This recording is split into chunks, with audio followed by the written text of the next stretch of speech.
Welcome back. Now we are in Chapter 10, Vsepr shapes.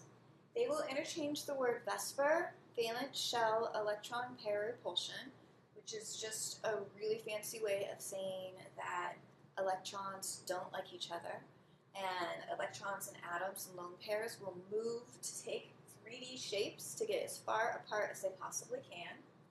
So the first set that we're going to look at are tetrahedral compounds. Tetrahedral means that they have 4 domains. When you're looking for domains, you only look at the central atoms in each of your Lewis structures, or your 3D structure. So here's my central atom in each one. You count a lone pair as a domain. So there's 2 lone pairs in this. You count bonding regions, whether they're single, double, or triple bonds, as a domain. They'll call it an electron region or an electron domain. Every single one of these is going to have 4 electron domains, which is why their overall electron geometry or Vsepr geometry will be tetrahedral. When it has 4 bonds, they're easy to see, but don't forget that if there's lone pairs on the central atom, that counts as a domain too. So we have 3 very different compounds, and I've circled the 4 domains on each so that you can see why they're tetrahedral electron geometry. And that makes them have 109.5 degree bond angles.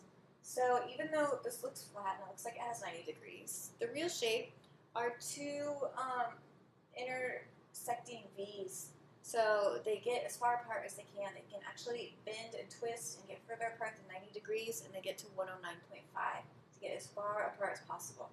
When you have a lone pair, it pushes things down. So it's a little bit less than 109.5.